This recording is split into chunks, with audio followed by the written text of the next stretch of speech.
बोलो ध्रुव जी महाराज की। आज ध्रुव ने बहुत अच्छी स्तुति करी है। निर्गुण निराकार सगुण साकार दोनों का स्तवन। योऽन्तः प्रविश्य मम वाच्यमिमां पुरुषोत्तमं संजीवयत् अखिल शक्तिधरा स्वधाम। अन्याश्च हस्तचरण श्रवण त्वगादीन् प्राणान् नमो भगवते पुरुषाय तुभ्यम्।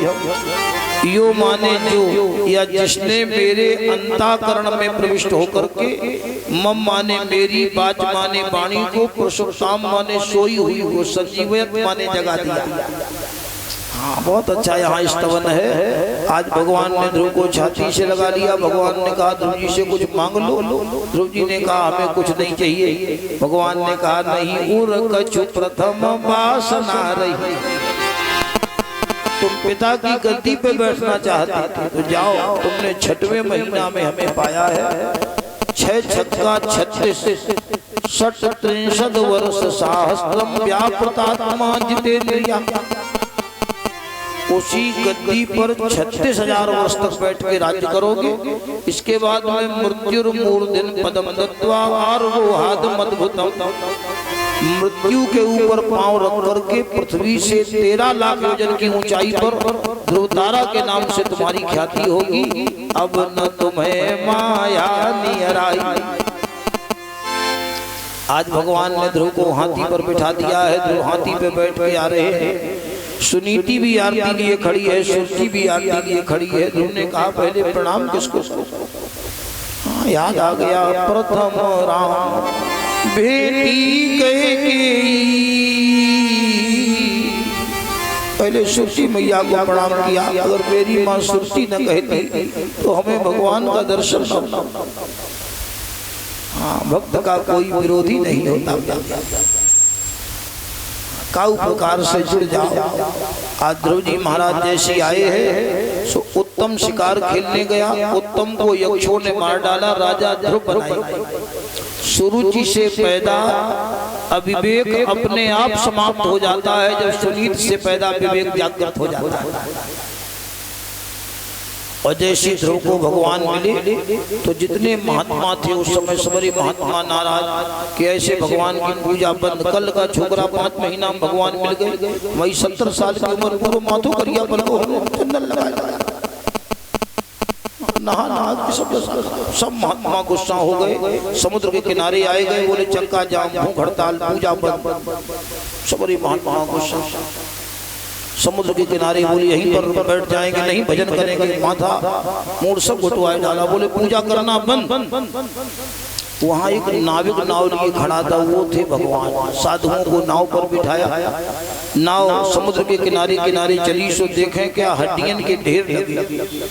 साधुओं ने कहा ये हड्डियां किनकी हैं? उस नाविक ने कहा वही ज्यादा तो पता नहीं है, सुना है कोई राजा ध्रुव हुए हैं, उन्होंने शरीर रखा, तपस्या की, शरीर छोड़ा, फिर तपस्या की, फिर रखा, अनादिकाल हो गया है। उन्हें की हड्डियन के ढेर हैं। 5 महीना की तपस्या बाकी हती भगवान मिलूंगी हते का मिलू गए। सोई महात्मा की आंखें खुली करे, राम राम इनके हड्डियन के ढेर हो गए। तब मिले वही एक हड्डी नहीं लगी। सोई उन्हें चंदन लगाए लो, बोले चक्का जाम खत्म, भूख हड़ताल खत्म, समझौता होता। हाँ, 3 दिन के चंदन में भगवान नहीं मिलता है। जब बहुकाल करिए सतसंगा और तब ही हो सब संशय भंगा। इन्होंने विवाह किया है, इनके कल्पवत्सर आदि बेटा हुए हैं। अपना पूरा कार्यकाल भोग के जब विमान आया है इनके लिए तो काल के ऊपर पांव रखा है ध्रुव जी ने। जो काम को मार सकता है वही काल को जीत सकता है, और जो काम को नहीं मार सकता उसको काल बिना मारे छोड़ेगा नहीं। ध्रुव जी ने कहा मेरी माँ कहाँ है? नंद ने कहा देखो तुम्हारी माँ वो विमान में बैठी है जिसके कुल में तुम्हारे जैसा बेटा हो जाए, वो तो त्रिशब्द भी पिता पूता पितृ भी सहबंधु, उसकी तो 21 पीढ़ियां तर जाती हैं, एक ही बेटा महान हो जाए, पुरखों को बड़ी शांति मिलती है। आज हमारे परीक्षित जी के भी पुरखा बड़े गदगद है कि कोई संतान घर में ऐसी हुई जो अच्छे काम में पैसा लगाए। सो धन धन्य प्रथम गति जाग, इसकी प्रथम गति, धन की 3 गतियां हैं। पहली गति है दान, और दूसरी है भोग, और तीसरी है विनाश। काफी लोगों पे इतना पैसा रखो है, न वो दान करते हैं न भोगते हैं। एक सज्जन हमें मिले, इतना रुपया है उन पे कि पूछो, और आज तक पूरी जिंदगी कट गई, उन्होंने एक ही दे दिया पूरी जीवन काट काट। हमने कहा चलत कैसे हाथ? बोले पंडित जी हम पाँव से नहीं उड़त, ऊपर ही ऊपर उड़त, तो पाँव से फटत नहीं। एक ही जोड़ी जूता रखा था, मैं पहन ले जो ही गाँव पहुंचे और गाँव बाहर उतार के हाथ में टांग, पूरी जिंदगी कट गई। बताओ ऐसे लोगों का क्या होगा? हाँ, तो हमें लगता है अभागी कहीं से आते नहीं है, यही है संसार। सब कुछ होने के बाद जो नहीं करते हैं उनको भगवान कहते ठीक है तुम्हारा प्रारब्ध ही ऐसा। आज ध्रुव जी परम धाम जाते हैं, इन्हीं के वंश में राजा हुए हैं अंग। बहुत बड़ी कथा है, थोड़ा थोड़ा भाव देते हुए चले।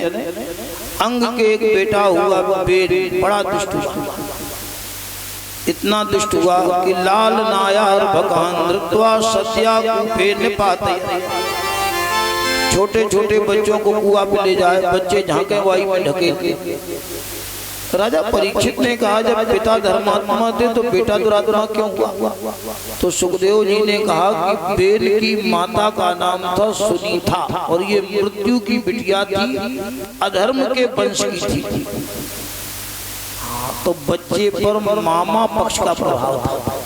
कभी कभी पिता अच्छे होते हैं, बाबा अच्छे होते हैं, संतान उद्दंड हो जाती है। लोग कहते हैं महताई बाप अच्छे, संतान उद्दंड। तो हम उनसे कहना चाहते हैं कि ममानो देखो ममानो, अगर मामा गड़बड़ हुए तो मामा का डायरेक्ट खून मम्मी में और मम्मी का बेटा। अगर संतानें बिगड़ रही हैं, परिवार अच्छा है, तो कहीं न कहीं मातृ पक्ष का दोष होता है। कांधार की रहने वाली गांधारी हिंदुस्तान में ना आई होती तो महाभारत ना होता। मामा शकुनी ने महाभारत करा दिया। हाँ, बच्चे पर अंश का और वंश का दोनों का प्रभाव पड़ता है। दुशीलो मात्र दूषेणे, अगर बच्चा में चारित्रिक दोष है तो माता के कारण से। पितृ दूषेण मूर्खता, अगर बच्चा मूर्ख है, बुद्धि का कुछ गड़बड़ है तो ये पिता का दोष है।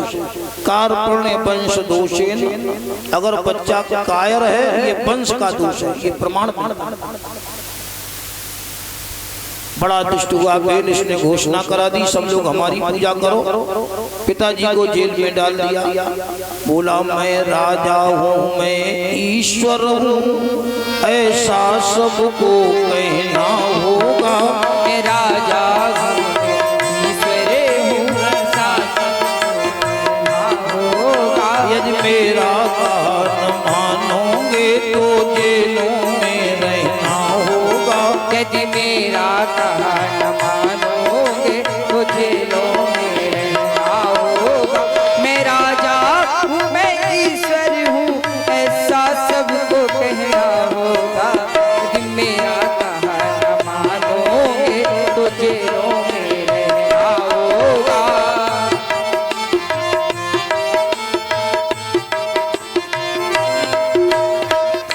इसने कहा सब लोग हमारी पूजा करो, क्योंकि राजा जो होता है सर्वदेवमय होता है। सर्वदेवमयो नृपः। महात्मन ने श्राप देकर के इसको मार डाला। इसके शरीर से काला काला पोष निकला, ये निषाद कहलाए। जब भुजाओं का मंथन हुआ तो बाहुभ्याम मध्यमानाभ्याम मिथुनी समपद्यतो, भुजाओं से महारानी अर्ची और पृथु का आविर्भाव हुआ। बोलो पृथु भगवान की। हाँ, पृथु जी का चरित्र बड़ा अच्छा चरित्र है।